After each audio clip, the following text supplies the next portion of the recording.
Hello' everyone, কি খবৰ সকলোৰে ভালনে বাৰু? আৰু ভোগালী বিহুৰ সকলোকে হিয়া ভৰা শুভেচ্ছা জ্ঞাপন কৰিছোঁ। আজি হৈছে উৰুকা আৰু আজি আমাৰ বিদায় লোৱা খানাটো আজিয়ে খাই দিলোঁ, কাৰণ পিছত আমাৰ সময় নাই, যিহেতু পৰীক্ষালৈ বেছিদিন নাই। সেইকাৰণে ভাবিলোঁ কি সোনকালে খাই কিনে শেষ কৰি থৈ দিওঁ। আৰু এতিয়া আছোঁ স্কুলত, ভাবিলোঁ কি অকণমান স্কুলখন দেখুৱাই দিওঁ, যিহেতু আগে পিছে আজিলৈ স্কুলত ভিডিঅ' বনোৱা নাই। আজি লাষ্ট দিন বুলি আজি ভিডিঅ'টো বনাওঁ বুলি ভাবিলোঁ। এইখনেই হৈছে আমাৰ স্কুলটো আৰু সেয়া ওপৰত দেখিছেনে, সেইটোৱে হৈছে আমাৰ ক্লাছটো আৰু এইটো আমাৰ গীতটো সি বহি আছে। মই ভাবিলোঁ কি এনেই অলপমান দেখুৱাই দিওঁ স্কুলখন। এইখিনিয়ে মই ইমান ভালকৈ ভিডিঅ' নকৰিলোঁ, কাৰণ মানে বনোৱা কৰাত লাগি থাকিলোঁ যে ইমান ভিডিঅ' কৰা নহ'লে। সেইকাৰণে মই যিমানখিনি পাৰিছোঁ সিমানখিনি ভিডিঅ' কৰিছোঁ। আৰু এয়া মই বনাই থাকোঁতে কোনে ফটো উঠাই দিলে গম নাপালোঁ, আৰু এইকেইখন লিজাই উঠাই দিছে। মেমৰিজ হিচাপে গোটেইখিনি সামৰি থৈছোঁ যাতে পিছলৈ চাব পাৰোঁ। মোবাইলৰ পৰা ডিলিট হৈ গ'লেও যাতে ইউটিউবততো ৰৈ যাব ন, সেইটো কাৰণে ভাবিছোঁ কি ইয়াতে দি থৈ দিওঁ, ইয়াৰ পৰা চাব পাৰিম। আৰু এয়া ধুনীয়াকৈ বনালোঁ, আৰু অলপমান কণীত বাৰু নিমখ বেছি হ'ল, কিয়নো কণী ভাজা তেলখিনিতে আকৌ তৰকাৰীখিনি বনাই দিলোঁ, সেইটো কাৰণে। আৰু এইটো আছিলে আমাৰ ক্লাছৰুমটো। ওপৰত বহুত মিছ কৰিম চবকে, মানে ইমান ইয়াতে বহুত কাজিয়া খং আৰু নামাতি ইয়াতে বহুতবোৰ সোমাই আছে। আৰু ইয়াত তলত ধুনীয়াকৈ বনাই আছে আমাৰ লগৰবোৰে, মানে মই গোটেইখিনি ভাত আৰু এইখিনি কণী চব্জিখিনি বনাই দিলোঁ, সিহঁতে দাইলখিনি বনাই দিছে। আৰু এতিয়া ওপৰৰ পৰা ধুনীয়াকৈ তললৈ নামি আহি আছোঁ, মানে খাবলৈ মাতিছে, খোৱা সময় হৈ গ'ল। মই ইমান বিশেষ ভিডিঅ' লোৱা নাই, আৰু আজি মানে গোটেইবোৰে একেলগে ফটো উঠা কথা আছিল যে, সেইকাৰণে ইউনিফৰ্ম আনিব দিছিলে, কিন্তু মই নানিলোঁ। আৰু তাই খং উঠি আছিল যে তাইখিনি জোকাই আছিলোঁ। আৰু ইয়াৰ স্কুলত যেতিয়া প্ৰাৰ্থনা কৰা হয় তেতিয়া মানে স্পীকাৰবোৰ লোৱা হয় ন, তেতিয়া কোনো নাছিলে। মানে মোৰ বহুত মন আছিলে স্কুলৰ এনেকুৱা স্পীকাৰতে হেৰি কৰিবলৈ, কিন্তু মোৰ বহুত ভয় লাগে। সেইটো কাৰণে ভাবিলোঁ কি আজিতো কোনো নাই, এইটো চান্সতে ডান্সটো মাৰি দিয়াই ভাল। সেইটো কাৰণে ডান্স মাৰি দিলোঁ আৰু পূৰা গান গাইছোঁ। এনেকুৱা গান গাইছোঁ নহয়, লাইফত চাগে প্ৰথম এনেকুৱা গান গাইছোঁ মই। আৰু এয়া চাই থাককচোন, ইমান ধুনীয়া ধেমালি কৰি আছোঁ। আৰু কথা কওঁতে মোৰ কিবা ভুল হ'ব পাৰে, আপোনালোকে বেয়া নাপাব, কাৰণ মই ইমান কথা ক'ব মানে স্পষ্টকৈ কথা ক'ব নাজানো যে, সেইটো কাৰণে। আৰু আজি আমাৰ ইয়াত বহুত হুলস্থুল আছে, কিয়নো আজিতো উৰুকা, সকলোৱে গম পাইছেই ন।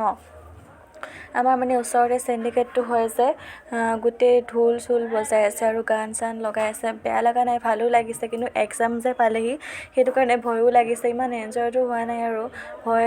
আৰু এয়া গোটেইবোৰে আমি এনেকৈ ফূৰ্তি কৰি আছোঁ। ইমান ভিডিঅ' ক্লিপ ল'ব নোৱাৰিলোঁ। মই ঘৰতে থাকোঁতে ভাবিছিলোঁ ভালকৈ ভ্লগকেইটা বনাম, মানে আজিৰ দিনটো ভালকৈ গোটেইবোৰ মানে যি হয় ন, গোটেইবোৰ ভিডিঅ' কৰি ৰাখিম আৰু ইউটিউবত দি থৈ দিম, যাতে পিছলৈ চাব পাৰোঁ। কিন্তু সেইটো নহ'লেই। মোৰ লগৰজনীয়ে গোটেইখিনি ভিডিঅ' কৰিছে বাৰু, তাই ইউটিউব চেনেলত দিব, তথাপিতো মোৰ নিজৰ সেইটো নহ'লে আৰু। আৰু আমি গোটেইবোৰে গ্ৰুপ ফটো উঠিলোঁ, ফটোকেইখন কিন্তু এতিয়ালৈ পোৱাই নাই, আৰু পাম বুলি আশা ৰাখিছোঁ, দিব। আৰু এয়া গোটেইবোৰে ধুনীয়াকৈ আমি মানে এনেই, আৰু মই কেমেৰাটো থৈ দিছিলোঁ, সিহঁতে এনেই কেমেৰাটো তাইও লৈ আছে, ময়ো এনেই আৰু ধেমালি এইবোৰ। আৰু এইবোৰ ধুনীয়াকৈ এইবোৰকেতো মিছ কৰিম ন আমি সকলোৱে, এইবোৰ আৰু কেতিয়াও নাপাওঁ। আজি শেষ দিনটো, বহুত ভাল লাগিল কিন্তু আজিৰ দিনটো। আৰু আজিতো ঘৰত এতিয়া যাওঁগৈ, আৰু এতিয়া ঘৰ আহি পালোঁহি, গান লগাই দিছোঁ আৰু আমাৰ পোৱালীকেইটাক নাচিব দিছোঁ। সিহঁতে পূৰা নাচি আছে, বোলো নাচ, পূৰা গান লগাই দিছোঁ, তহঁতে যিমান নাচ নাচ। এয়া দেখিছে নাই আমাৰ টিকলাটোৰ নাচ, ইছ ৰাম, কোনে পায় আৰু সিহঁতক। ইয়াৰ আগতেও জানুৱাৰীত মই গান লগাই দিছোঁ, ইমান নাচিছে সিহঁতে, মানে সিহঁতৰো বহুত ফূৰ্তি লাগে। আৰু বিহু এতিয়াতো সৰু হৈ আছে, সিহঁতে ইমানখিনি বুজি নাপায়। যেতিয়া ডাঙৰ হ'ব তেতিয়াহে সিহঁতে গম পাব যে, যেতিয়া এক্সাম থাকিব, কিবা থাকিব, তেতিয়া টেনশ্যনটো কেনেকুৱা হৈ থাকিব। এতিয়া সিহঁতে সৰু হৈ আছে ন, বহুত ফূৰ্তি কৰিছে। আৰু এইখিনি সময়ত ফূৰ্তি কৰিলেহে কৰা, পিছত বা কি হয় কোনে জানে, হয় নহয়। বহুত সহজ, মানে সকলো সময়তে সময়টো একেই নাথাকে ন, চব চেঞ্জ হৈ থাকে, সেইটো কাৰণে। আৰু এয়া দেখিছে নাই, মই বোলো গোটেইখিনি ৰাখি থৈ দিওঁ বুলিহে দিছোঁ দেই। আৰু আমাৰ মিকু টিকিলাটো, তাৰ বহুত নাচিব, সি মানে নাচা চখটো, গান লগাবই নোৱাৰে, পূৰা নাচে। আৰু আপোনালোকৰ ঘৰত পিঠা বনাইছেনে নাই, আৰু কি কৰিছে, প্লিজ কমেণ্ট কৰি জনাবচোন। মই বাৰু ইমান ভালকৈ দেখুৱাব পৰা নাই, যিহেতু কালি ৰাতি মই পিঠা বনাই থৈ দিছিলোঁ, আৰু আজি মানে অলপ ধূপ পিঠা বুলি কয়, সেইটো বনালোঁ। মায়ে মানে বনোৱা নাই আৰু মই বনাম বুলি ক'লোঁ যে, সেইটো কাৰণে। আৰু আমাৰ ইয়াক সি নাচিছে কাৰণে পুৰস্কাৰ দিছে 500 টকা। আপোনালোকে সৰু পোৱালীবিলাক বা ডাঙৰক এনেই ধেমালিতে এইবোৰ কৰিব পাৰে। মানে পুৰস্কাৰটোৰ জেগাত এয়া মানে 500 টকা বুলি লিখি কেনে সেইটো দিব পাৰে। এয়া এনেই আৰু ধেমালি।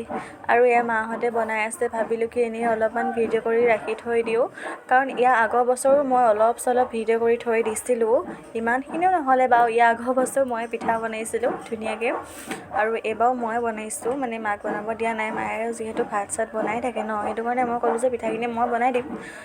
তাৰপিছত এয়া আমাৰ বৌ আৰু এয়া মা, এয়া এনেই আৰু গোটেইবোৰ একেলগে বনাই আছে। বহুত ভাল লাগে ন এনেকৈ সকলো একেলগে বনালে। আৰু আমি অলপ পিছতে আমি ভেলাঘৰলৈ যাম, তাত যাই বহুত এনজয় কৰিম। আৰু আজিলৈ বাই বাই, নেক্সট ব্লগত লগ পাম।